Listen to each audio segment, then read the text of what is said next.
Hello guys. आज chemistry का एक चैप्टर शुरू करने जा रहे हैं, carbon its compound. Carbon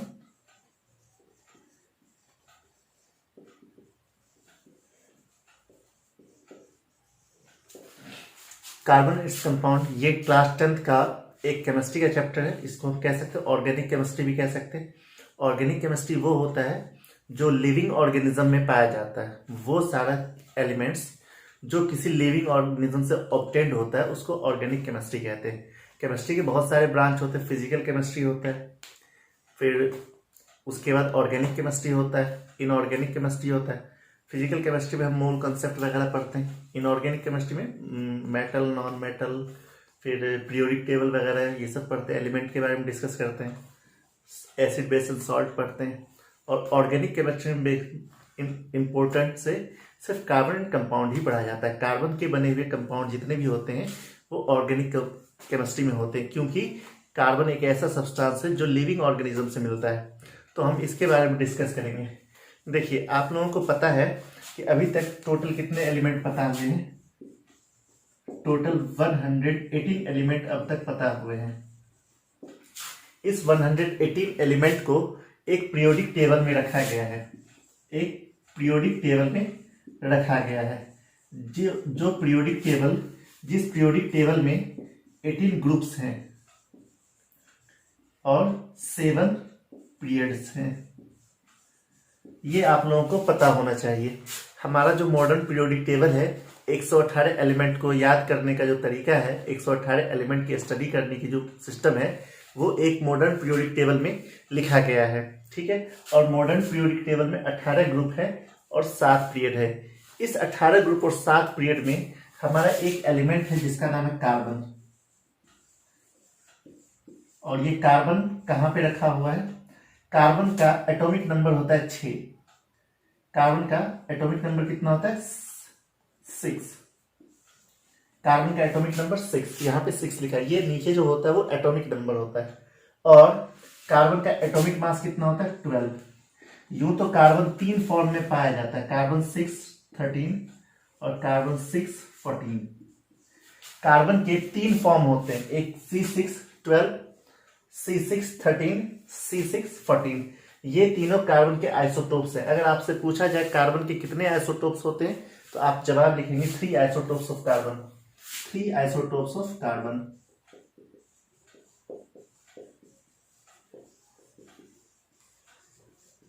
carbon के कितने आइसोटोप्स होते हैं? 3 आइसोटोप्स होते हैं। अब आप सवाल ये होगा कि आइसोटोप्स क्या होता है ना? तो आप कह सकते हैं आइसोटोप जो होता है, 10 element have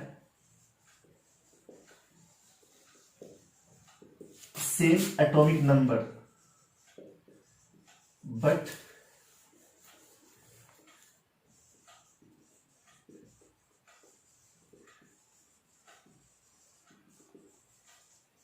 different atomic mass. ऐसा एलिमेंट जिसका सेम एटॉमिक नंबर होता है लेकिन एटॉमिक मास कैसा होता है? डिफरेंट होता है। तो उसको हम कहते हैं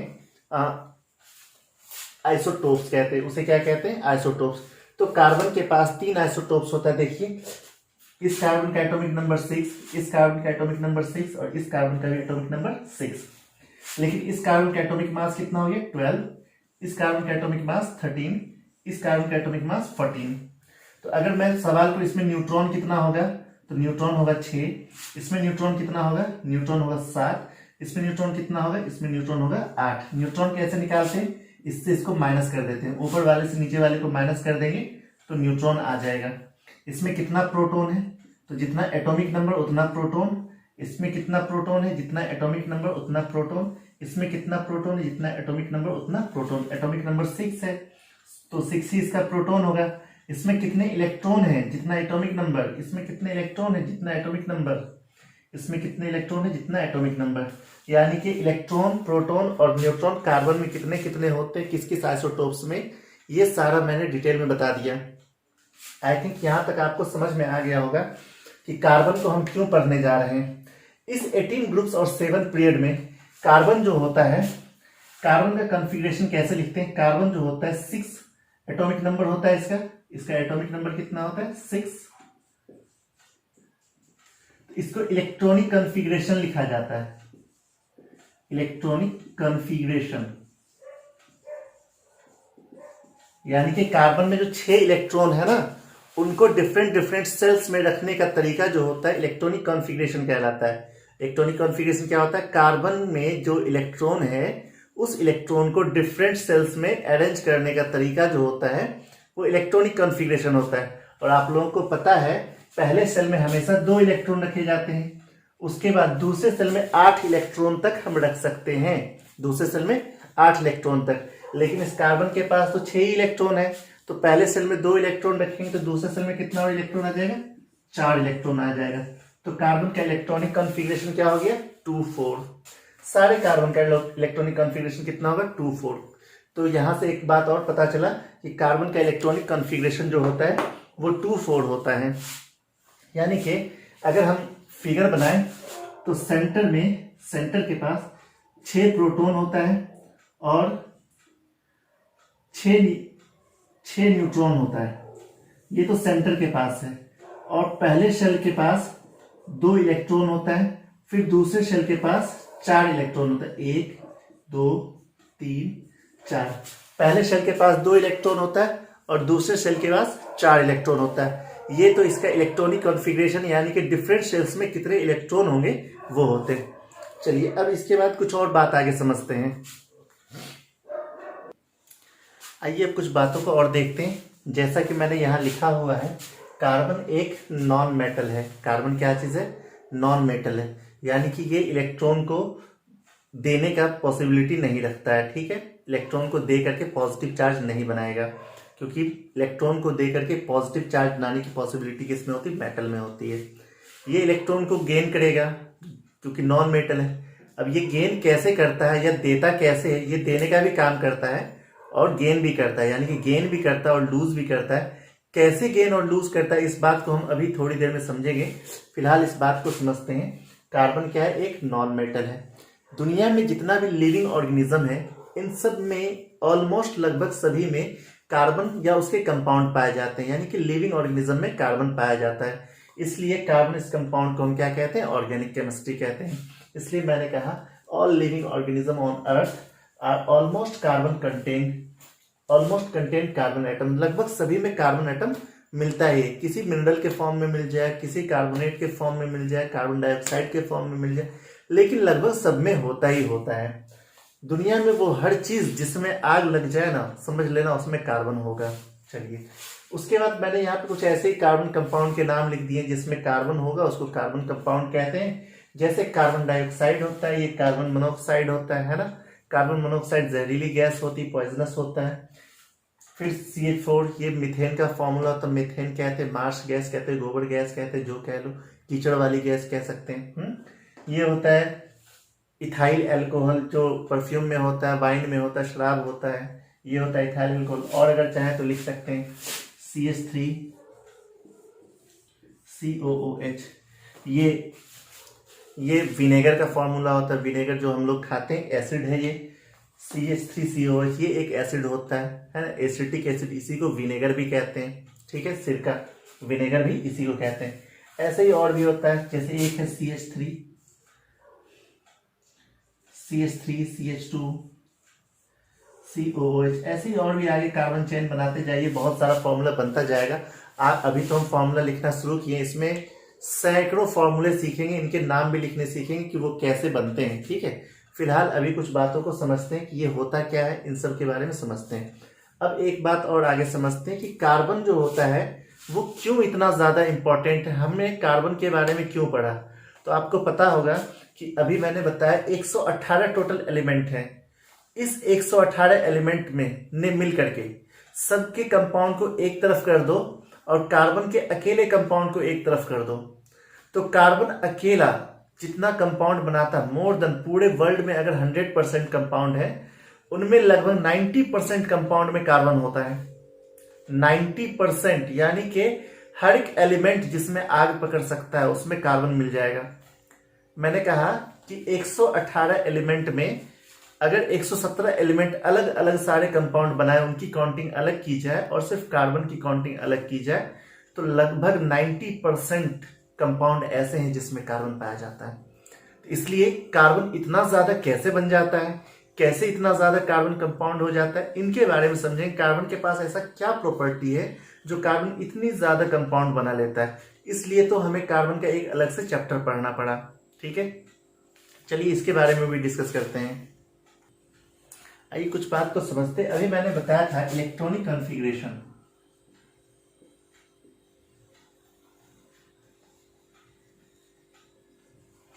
ऑफ कार्बन। तो कार्बन के पास टोटल 6 इलेक्ट्रॉन होता है। कार्बन के पास टोटल 6 इलेक्ट्रॉन होता है और इसका एटॉमिक मास 12 होता है। इसका इलेक्ट्रॉनिक कॉन्फ़िगरेशन कैसे कहते हैं, 2 और 4। यानी कि ये जो 4 है ये आउटर मोस्ट से इलेक्ट्रॉन है। कार्बन के आउटर मोस्ट शेल में कितने इलेक्ट्रॉन है, 4 इलेक्ट्रॉन है। ठीक है, अब देखो कार्बन करता क्या है, कार्बन क्या काम करता है। कार्बन किस ग्रुप का मेंबर है, कार्बन 14 ग्रुप का मेंबर है। कार्बन का ग्रुप नंबर कौन सा है, कार्बन का ग्रुप 14 होता है। कार्बन का पीरियड कितना होता है, पीरियड 2 होता है। मैं इन सब का ट्रिक से निकालने के लिए बता दूंगा जब पीरियोडिक टेबल पढ़ाऊंगा, उसमें मैं बताऊंगा कार्बन का ग्रुप कैसे पता करते हैं और कार्बन का पीरियड कैसे पता करते हैं। ये सब हम उसमें बता देंगे, एक शॉर्टकट ट्रिक बता देंगे जिससे आप इसे आराम से फाइंड कर सकते हैं। अभी फिलहाल हम इस बात को समझते हैं।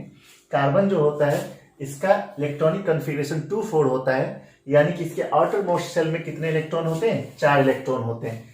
ये जो आउटर मोस्ट शेल इलेक्ट्रॉन होते हैं इसी को ही वैलेंस इलेक्ट्रॉन कहा जाता है। इसी को क्या कहते हैं, वैलेंस इलेक्ट्रॉन। यानी कि इसकी वैलेंसी कितनी हो जाएगी, वैलेंसी 4 हो गई। अब कार्बन के आउटर मोस्ट शेल में 4 इलेक्ट्रॉन है, यानी कि इसके वैलेंस इलेक्ट्रॉन कितने हो गए, 4 इलेक्ट्रॉन। इसकी वैलेंसी कितनी होगी, 4 हो गई।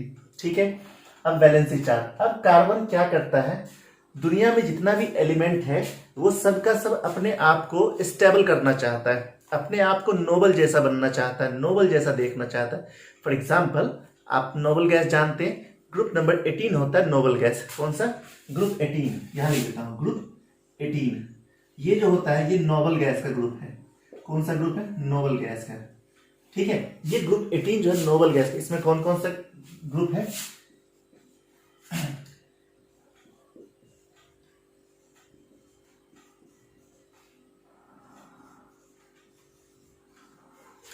तो आप इसका नाम याद रख सकते हैं, हे नेता और कर्मचारी जिंदा रहें। अगर शॉर्टकट में याद रखेंगे तो आप कह सकते हैं हे नेता और कर्मचारी जिंदा रहें। तो ये देखिए हीलियम होता है, इसका एटॉमिक नंबर 2 होता है, नियन एटॉमिक नंबर 10 होता है, आर्गन एटॉमिक नंबर 18 होता है। इससे हमको मतलब नहीं, रहने दीजिए, इसका जरूरत नहीं। इन्हीं तीनों को हमको डिस्कस करना है, समझते हैं इस बात को। तो हीलियम का एटॉमिक नंबर 2 है। तो ये कार्बन क्या कहता है, कार्बन अपने 4 इलेक्ट्रॉन को लॉस कर लूं।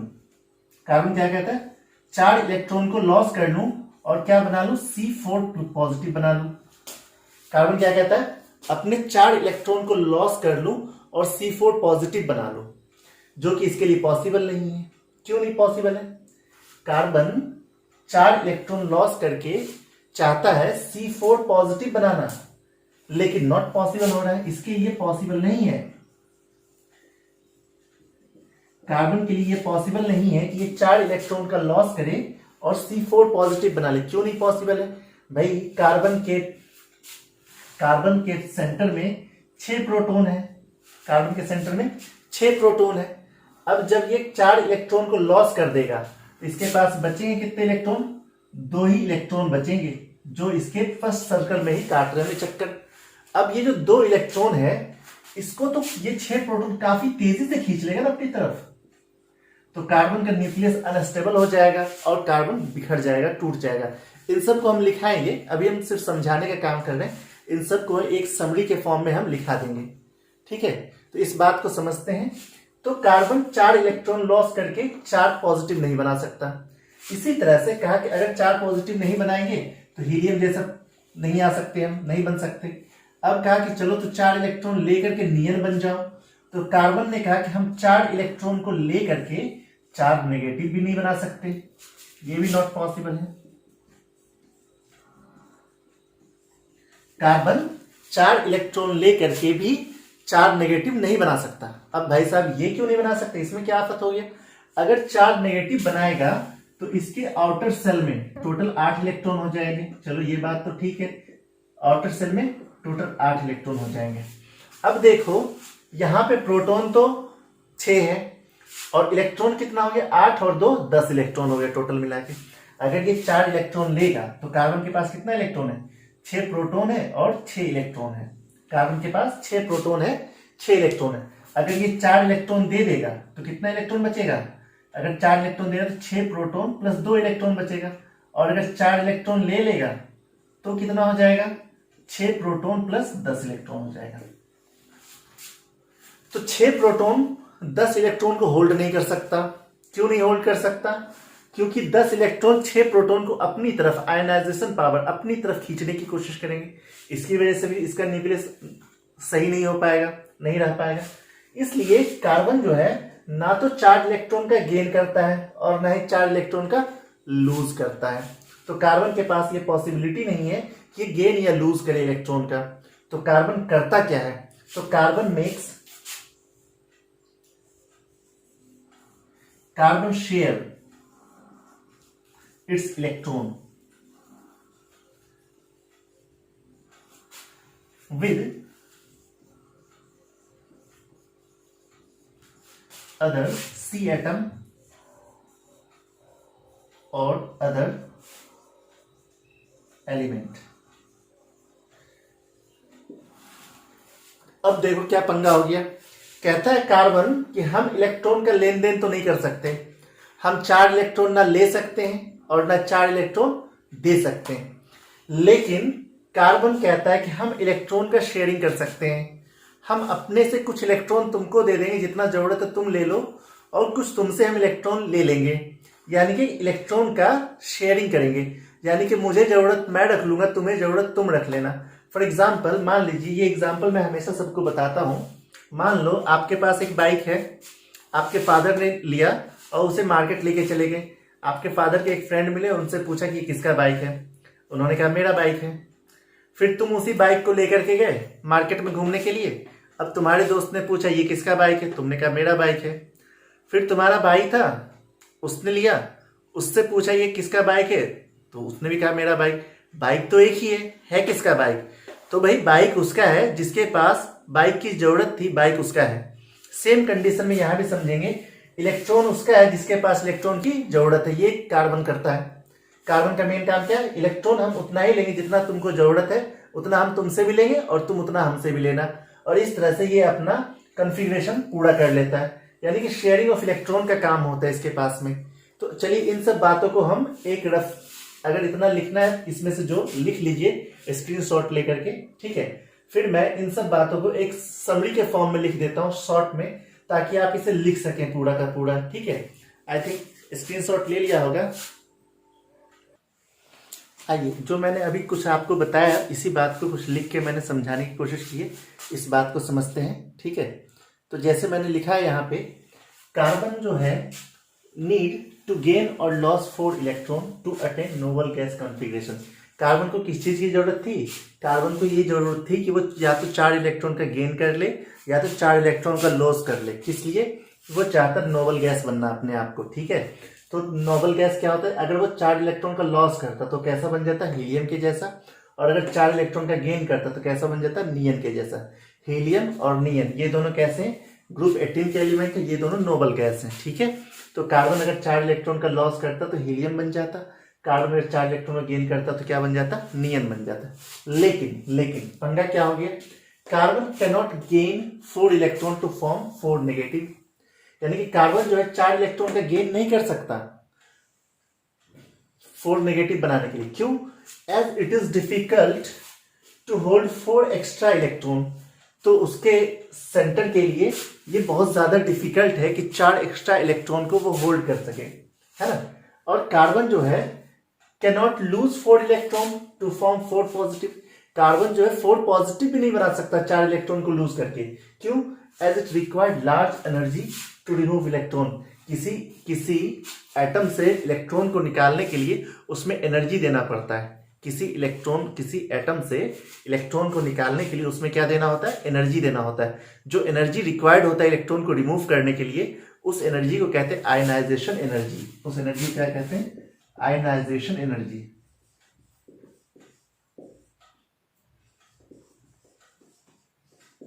यानी कि ये ऐसा एनर्जी होता है, ये एक ऐसा एनर्जी होता है जो किसी एटम को दिया जाता है, किसके लिए, उसके अंदर से इलेक्ट्रॉन को रिमूव करने के लिए। ठीक है, तो अब देखो यहां से 4 इलेक्ट्रॉन रिमूव कराना है, तो इसके लिए बहुत ज्यादा अमाउंट में आयनाइजेशन एनर्जी चाहिए होता है, यानी कि large amount of energy move चाहिए होता है, जो पॉसिबल नहीं है। It form 4 positive, so it required large energy to remove electrons. तो ऐसा पॉसिबल नहीं है, हेंस इसलिए carbon does not form ionic compound by gain और लॉस ऑफ इलेक्ट्रॉन। इसलिए कार्बन जो है आयनिक कंपाउंड का फॉर्मेशन नहीं करता है, गेन या लॉस ऑफ इलेक्ट्रॉन करके आयनिक कंपाउंड का फॉर्मेशन कार्बन नहीं करता है। तो कार्बन करता है क्या भाई साहब, carbon is a tetravalent, that is 4 valence electron. देखो टेट्रावैलेंट क्या होता है, वो एलिमेंट जिसके आउटर मोस्ट सेल में 4 इलेक्ट्रॉन होते हैं उनको टेट्रावैलेंट कहा जाता है।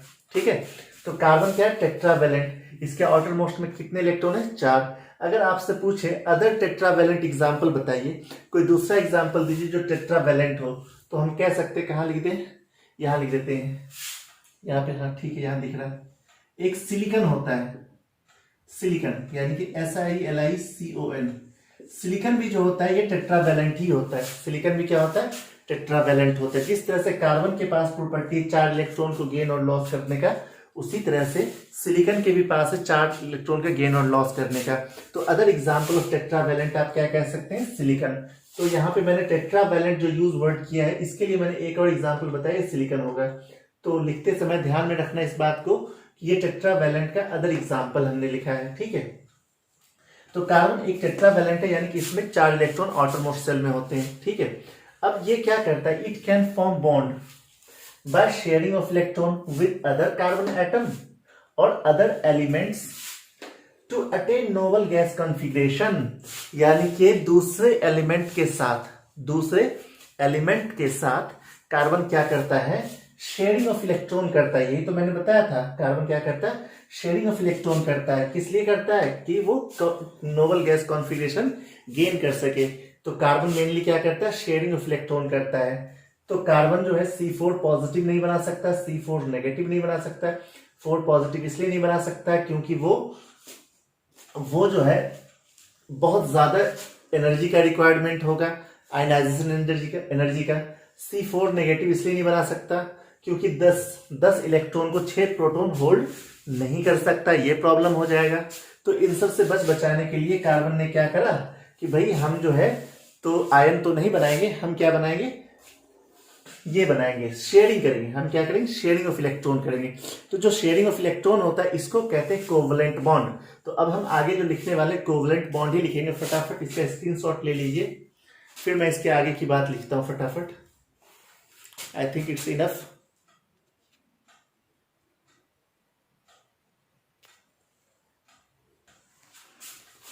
अब कुछ बात समझते हैं। The element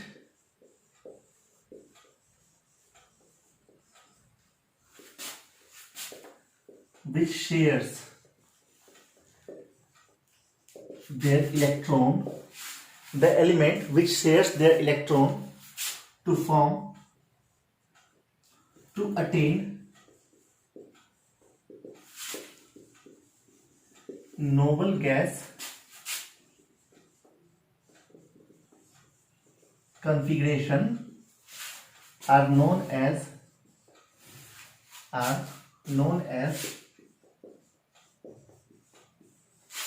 covalent compound.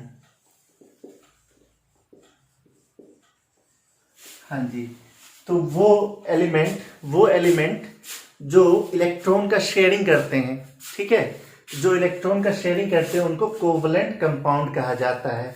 और बॉन्ड जो होता है, bond between them are called covalent bond. और उन एलिमेंट के बीच जो बॉन्ड बनता है उस बॉन्ड का नाम होता है covalent bond. Generally non metal जितने होते हैं, all non metal form covalent bond with each other.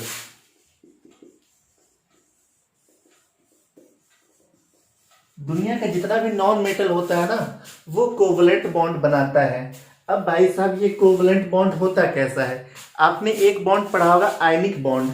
जैसे हमने कहा एक सॉल्ट है, उस सॉल्ट का नाम क्या है भाई? NaCl नाम है। सॉल्ट का क्या नाम है?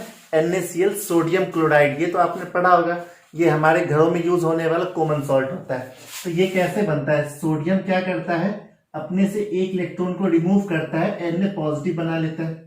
क्लोरीन क्या करता है, एक इलेक्ट्रॉन को गेन कर लेता है, तो Cl माइनस बना लेता है। जब इन दोनों को कंबाइन करते हैं तो Na पॉजिटिव और Cl नेगेटिव हो जाता है, यानी कि Na और Cl के बीच जो बॉन्ड होगा, इस बॉन्ड का नाम होता है आयनिक बॉन्ड। इस बॉन्ड का क्या नाम होगा? Ionic bond. यानी कि आयनिक बॉन्ड जो होता है एक मेटल और एक नॉन मेटल के बीच बनता है। आयनिक बॉन्ड हमेशा एक मेटल और एक नॉन मेटल के बीच बनता है, लेकिन कोवलेंट बॉन्ड जो होता है वो हमेशा हमेशा नॉन मेटल के बीच बनेगा। कोवलेंट बॉन्ड कौन बनाते हैं? नॉन मेटल्स ही बनाते हैं कोवलेंट बॉन्ड। आइए कुछ कोवलेंट बॉन्ड का एग्जांपल देख लेते हैं। जैसे मान लीजिए हाइड्रोजन, ऊपर रफ कर देता हूं मैं, स्क्रीनशॉट ले लीजिए फटाफट, मैं ऊपर रफ कर देता हूं।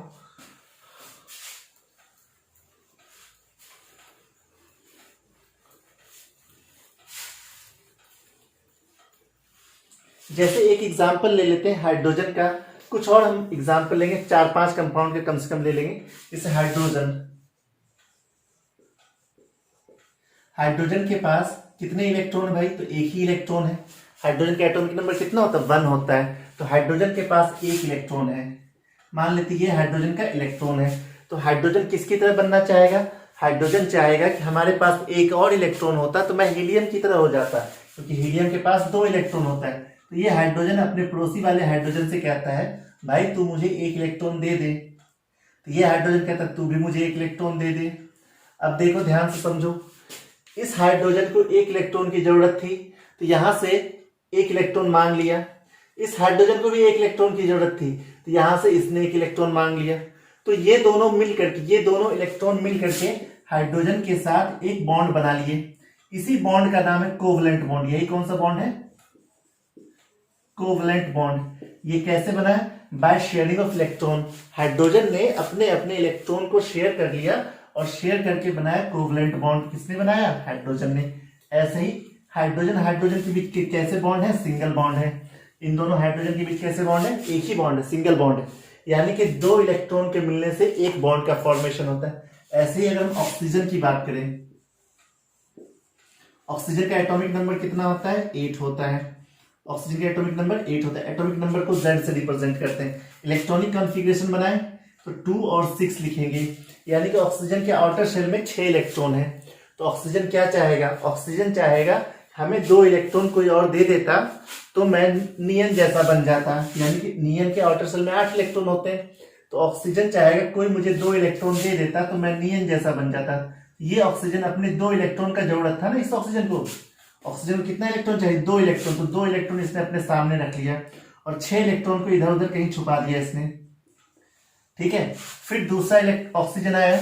इस ऑक्सीजन को भी 2 इलेक्ट्रॉन की जरूरत थी, 2 इलेक्ट्रॉन अपने सामने रखा और 6 इलेक्ट्रॉन को इसने अपना इधर उधर कहीं भी छुपा दिया। अब इस ऑक्सीजन भाई साहब ने क्या कहा इनसे कि भाई तू मुझे 2 इलेक्ट्रॉन दे दे। तो देखो इस ऑक्सीजन का 8 पूरा हो गया। 2 electron 2 electron 2 electron 2 electron 8 electron पूरे हो गए।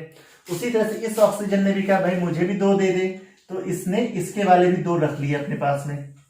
तो ये देखो इस ऑक्सीजन के भी 8 इलेक्ट्रॉन पूरे हुए, 2 2 4 2 6 और 2 8 इलेक्ट्रॉन। यानी कि अब यहाँ पे 2 इलेक्ट्रॉन नहीं 4 इलेक्ट्रॉन का शेयरिंग हुआ है, यानी कि ऑक्सीजन के बीच डबल बॉन्ड हो गया। हर 2 इलेक्ट्रॉन मिलकर के एक बॉन्ड बनाता है। देखिए यहाँ 2 इलेक्ट्रॉन था, 2 इलेक्ट्रॉन मिलकर एक बॉन्ड बनाया। यहाँ पे कैसे बॉन्ड बन गए? डबल बॉन्ड बन गए। ऐसे ही एक और एग्जांपल देखते हैं ट्रिपल बॉन्ड का, जिसमें हमको समझ में आएगा ज्यादा से ज्यादा 3 ही बॉन्ड होते हैं, 3 से ज्यादा बॉन्ड नहीं होते हैं। ज्यादा से ज्यादा 3 बॉन्ड होते हैं, ठीक है, 3 बॉन्ड तक जाता है। तो हम तीनों बॉन्ड का बता रहे हैं। जैसे एक होता है नाइट्रोजन,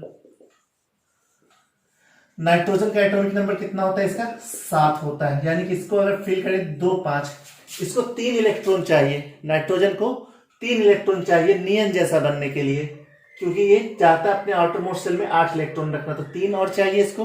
तो नाइट्रोजन क्या कहेगा, भाई मुझे 3 इलेक्ट्रॉन की जरूरत है, तो 3 इलेक्ट्रॉन अपने सामने रख लेगा और 2 इलेक्ट्रॉन कहीं भी रख देगा, अपना 2 इलेक्ट्रॉन इधर रख दिया। तो ऐसा ही एक और नाइट्रोजन आया, इसने भी कहा मुझे 3 इलेक्ट्रॉन की जरूरत है, तो 3 इलेक्ट्रॉन अपने सामने रखा और 2 इलेक्ट्रॉन को छुपा दिया, ठीक है। अब देखो इस नाइट्रोजन को 3 इलेक्ट्रॉन की जरूरत है, इससे 3 इलेक्ट्रॉन मांग लिए इसने, तो देखो इस नाइट्रोजन के 8 इलेक्ट्रॉन कंप्लीट हो गए, 3 3 6 2 8। तो इस नाइट्रोजन ने कहा मुझे भी तो 3 चाहिए, तो कहा भाई तू भी रख ले अपना, मेरी तरफ से थोड़ा सा ले लेना तू। तो अब देखो इस नाइट्रोजन ने भी 3 इलेक्ट्रॉन ले लिया, ये जो आपस में इलेक्ट्रॉन का शेयरिंग कर रहे हैं। तो नाइट्रोजन और नाइट्रोजन के बीच कैसा बॉन्ड हुआ, 1 2 3, ट्रिपल बॉन्ड। नाइट्रोजन और नाइट्रोजन के बीच कैसे बॉन्ड हो गए, ट्रिपल बॉन्ड। तो आई थिंक ये बात आपको समझ में आ रहा होगा, इसको कहते हैं इलेक्ट्रॉनिक डॉट स्ट्रक्चर। ये जो है क्रॉस क्रॉस जो हम बना रहे हैं, इसको कहते हैं इलेक्ट्रॉनिक डॉट स्ट्रक्चर। मैं नेक्स्ट क्लास में, आज के लिए बस इतना ही रहने देता हूं, नेक्स्ट क्लास में जब आऊंगा तो यहीं से शुरू करूंगा, इलेक्ट्रॉनिक डॉट स्ट्रक्चर से ही शुरू करूंगा, ठीक है। वैसे मैं कुछ नाम लिख देता हूं, आपको वो नाम याद कर लेने चाहिए आज, ठीक है। नेक्स्ट क्लास तक में वो आपके लिए बहुत बेनिफिशियल होगा अगर वो आपको नाम याद हो गया तो। एक होता है मैथ, इसमें 1 कार्बन होता है। एक होता है एथ, इसमें 2 कार्बन होता है। तो एक होता है प्रॉप, इसमें 3 कार्बन होता है। एक होता है ब्यूट, इसमें 4 कार्बन होता है। एक होता है पेंट, इसमें 5 कार्बन होता है। एक होता है हेक्स, इसमें 6 कार्बन होता है, ठीक है। उसके बाद सेप्ट, हेक्स हो गया। बस ये 6 तक याद कर लीजिए, ये 6 तक आप याद कर लेंगे, इतना में आपका भला हो जाएगा, ठीक है। ऐसे और भी होता है, हेप्ट होता है, HEPT, हेप्ट 7 कार्बन के लिए होता है। उसके बाद ऑक्ट होता है 8 कार्बन के लिए। नॉन होता है 9 कार्बन के लिए। डेक होता है 10 कार्बन के लिए। ऐसे ही बहुत सारा होता है, तो आपको ये 6 तक का याद कर लेना है। ये 6 नाम अगर आपको याद हो गया तो यकीन करो कम से कम 60 कंपाउंड का नाम याद करा देंगे आपको इसी 6 से। कम से कम 60 कंपाउंड के नेम आपको याद हो जाएंगे। तो ये 6 किसी तरह से याद कर लेना, ये आज आप लोगों का होमवर्क रहेगा, ये याद करना। बाकी ये जितना भी चीज लिखा है इन सब को नोट कर लेना सही से, फिर हम नेक्स्ट वीडियो में, नेक्स्ट लेक्चर में हम इन सब को यहीं से इलेक्ट्रॉनिक डॉट स्ट्रक्चर से ही आगे करेंगे। आज के लिए बस इतना ही। Thank you, bye.